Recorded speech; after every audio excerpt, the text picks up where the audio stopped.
tenemos nuestro invitado de clausura, nada menos que el ministro del Medio Ambiente.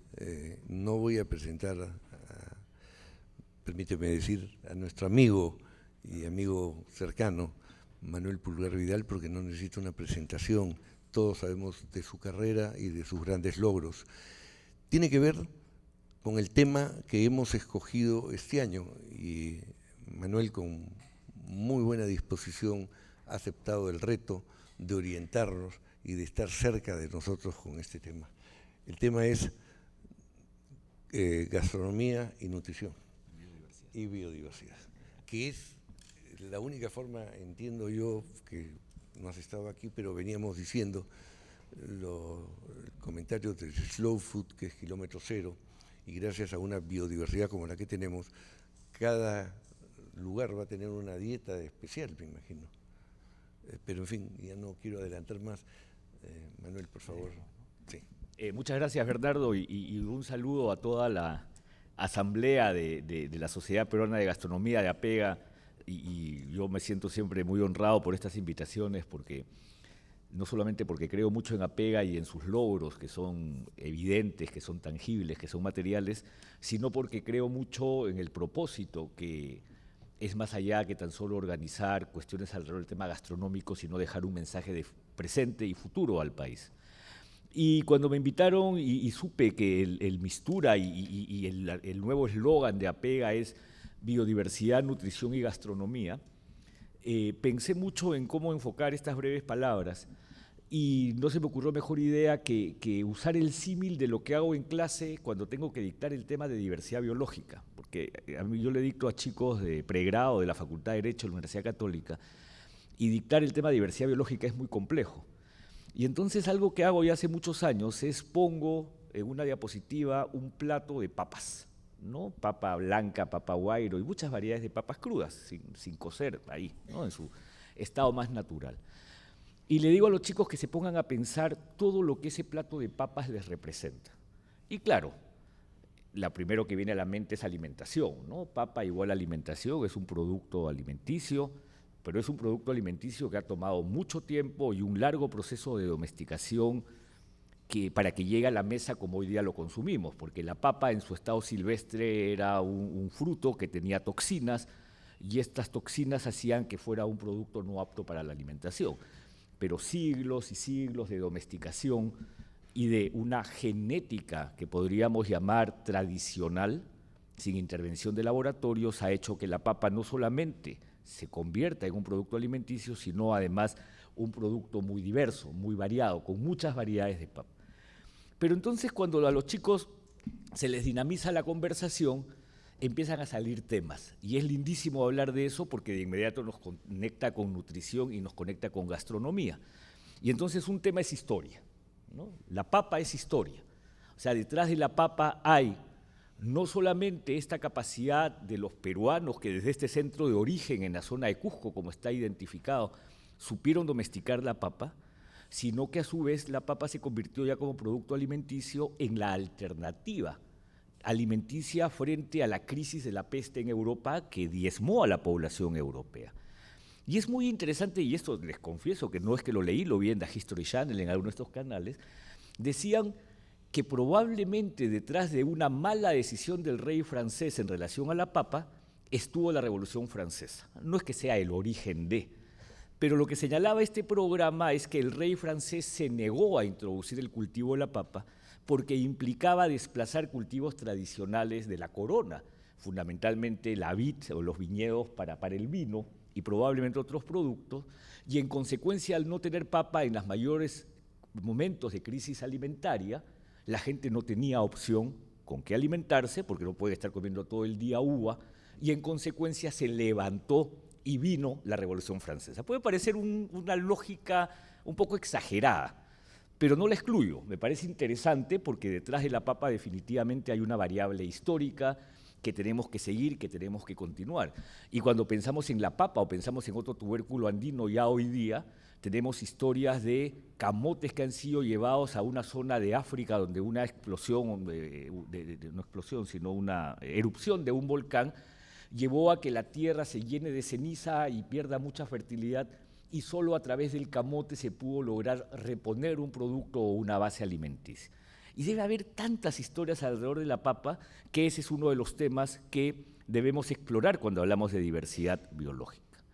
Pero a su vez, cuando hablamos de la papa, entonces algunos alumnos dicen campesinos, gente, ¿no? Detrás de la papa hay un producto que proviene del esfuerzo de alguien que la mantiene, que la domestica, que la cultiva, que la lleva, que la transporta.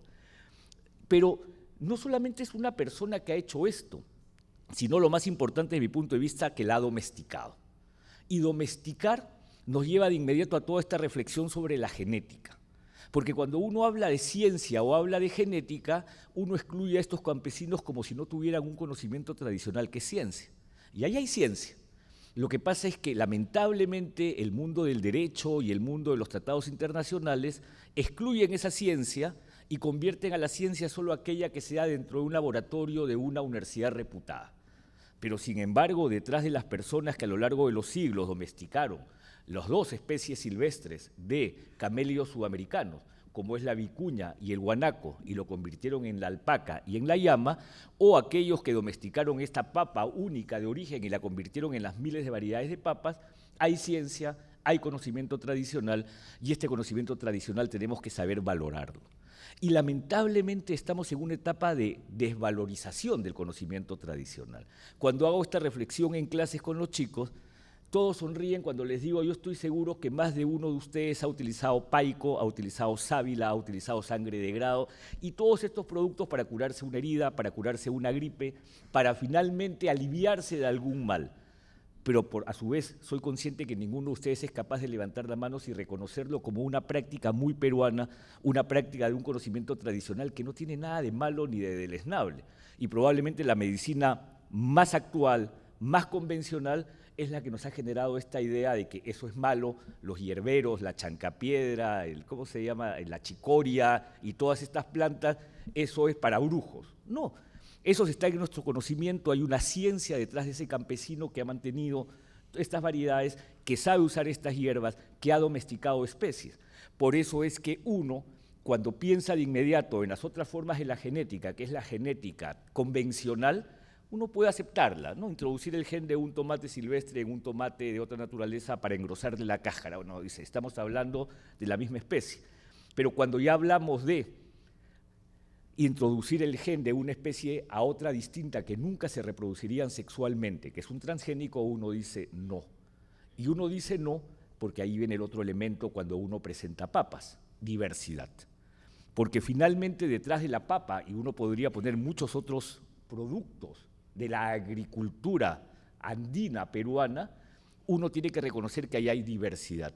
Y lo que implican los transgénicos es homogeneidad, es uniformidad. Y entonces como peruanos tenemos que preguntarnos ¿qué queremos? ¿Para qué somos o dónde tenemos potencial? ¿Dónde podemos explotar más nuestras capacidades? Nosotros no somos la Pampa Argentina, nosotros no somos las llanuras de Santa Cruz, el oriente boliviano, nosotros no tenemos los campos fruto de la deforestación brasileña, nosotros somos un país con una geografía muy accidentada y unos valles muy estrechos. En consecuencia, nuestro potencial está en la diversidad. Y en la diversidad es que vamos a encontrar el futuro y vamos a poder, valorando estos recursos, darle a estos campesinos o a estos agricultores más modernizados, porque también cuando uno habla de campesino se suele soslayar el término y se suele hablar de una ruralidad, y en eso Lucho Guinocchio es experto, como si lo rural fuera una cosa de ruralidad antigua. Y hay una nueva ruralidad que empieza a tecnificarse, que utiliza los medios de comunicación, que utiliza las formas de transporte, que utiliza los mecanismos logísticos más apropiados. En consecuencia, diversidad es otro término que está presente.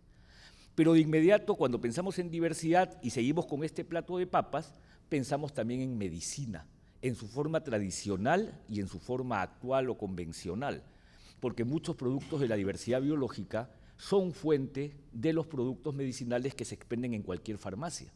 La cantidad y el valor que hay detrás de un nutracéutico, que hay detrás de un diurético, que hay detrás de un cosmético, que hay detrás de tantos productos que venden en farmacia, es impresionante los miles de millones de dólares que provienen de la diversidad biológica y que están introducidos en algunos casos con mayor abundancia o volumen que en otros en cada uno de estos productos. Y muchas veces este descubrimiento de la propiedad medicinal de un producto no proviene del investigador que se metió en un laboratorio, sino que fue, preguntó y supo que la uña de gato, por ejemplo, se utilizaba con fines anticonceptivos y con fines antiinflamatorios por comunidades tradicionalmente. Y es interesante porque hay una historia de un señor de apellido Bretel que criticaba que los Schuller se hubiesen apropiado del hecho de la uña de gato como primer descubrimiento de su uso, porque el señor Bretel decía que él le había dado al señor Schuller la uña de gato cuando él tenía cáncer y con la uña de gato se había curado. Pero Bretel falleció y tenía documentado un aviso, tenía documentado un artículo científico en una revista alemana en los años 40 sobre el tema, donde él ya hablaba de las propiedades curativas de la uña de gato. En consecuencia, hay una asociación muy interesante también entre medicina y diversidad biológica. Y es oportunidad, y es centro de origen, y podría seguir hablando, y entonces uno dice, wow, ¿todo eso es la papa? O sea, nunca la había mirado así, la habíamos mirado tan solo como alimento, y es bastante más que alimento. Pero mi segunda diapositiva en clases es yacón, porque hay, hay un elemento que no está presente en la papa, de toda esta lista de cosas que uno puede sacar, y es el tema de propiedad intelectual y toda la lucha sobre el tema de patentamiento de los recursos de la diversidad biológica y todas las polémicas que ello genera. Porque ustedes saben que el yacón es un producto muy utilizado en Japón, la ayahuasca, la maca, el yacón y el frejol rojo de México y muchos otros productos de la diversidad biológica terminan siendo patentados. Y uno se pregunta, ¿cómo puede ser patentado como algo que tiene de innovación o de altura inventiva algo que proviene de la naturaleza? Y entonces hay todo un debate sobre si el aislamiento de un gen, de una variedad, constituye o debe generar un derecho de propiedad intelectual o no, y esa es la gran lucha entre la protección de la diversidad biológica y el comercio internacional y el sistema de patentes. Entonces encima se convierte en un debate riquísimo sobre estas materias. Y eso es diversidad biológica.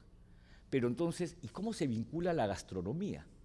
A la gastronomía se vincula no solamente por cada uno de estos elementos, sino porque aquello que en su momento, en el último Mistura, expuse, que en realidad no son palabras mías, sino de un amigo que alguna vez me dijo, ¿qué cosa significa la gastronomía peruana? Y aquí hay valores que vinculados a la diversidad, la potencia. Y él utilizó unas frases tan lindas que las suelo repetir, es Pedro Solano, que hoy día es director ejecutivo de la SPA, me dijo, la gastronomía lo primero que hace es excluir todos aquellos elementos de la típica discriminación del costeño contra el serrano contra el selvático contra el costeño. Porque a la hora que vamos a comer comida andina y nos comemos un rico mote o nos comemos unos ricos platos andinos o nos vamos a la selva y nos comemos una riquísima patarasca y la disfrutamos y gozamos de las comidas regionales, que es algo que debemos explotar cada vez más. Pero incluso vamos a los sitios a los que probablemente en muchos casos habitualmente no iríamos, que es al puesto del mercado, que es donde mejor sirven, donde mejor se come y donde uno es mejor atendido. Pero acá viene lo más interesante. ¿Qué cosa es la gastronomía? Es la transparencia de la información. No hay peruano que no diga, tengo un sitio. O sea, todo peruano comparte desde la gastronomía su información. Nadie oculta, o sea, nadie va a comer y se encierra en un restaurante y dice, no le digas a nadie porque se va a llenar y entonces va a ser un problema. No, no, todos comunican lo que significa la gastronomía y el valor que la gastronomía tiene. Pero además la gastronomía nos hace compartir y entonces uno tiene un plato e incluso hasta se olvida de sus hábitos de higiene y la típica expresión del peruano es, tienes que probar esto, tienes que probar de mi plato, o sea, no te puedes perder la delicia que estoy comiendo. Y cuando este amigo me planteaba esto, yo decía, claro, por eso es que desde la gastronomía se puede construir este valor de identidad, porque finalmente detrás de la gastronomía no solamente hay los elementos de la diversidad biológica y todo lo que he mencionado, o no solamente hay personas y gente que cultiva o que transporta o que cocina, sino que detrás de la gastronomía hay valores. Y esos son los valores que tenemos que explotar, porque son esos valores los que permiten construir sociedad.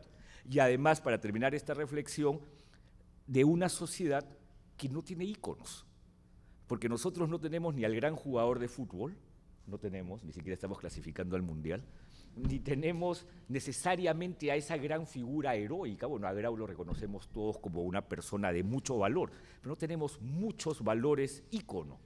Y estamos encontrando que la gastronomía es ese valor ícono que nos permite construir una identidad nacional porque tiene valores. Entonces hay que mirarla desde esos valores. Entonces miren ustedes, potencien diversidad biológica con todo lo que significa con los valores de la gastronomía y tienes una explosión. O sea, la explosión no es gratuita, la explosión está dinamizando los elementos de ambos.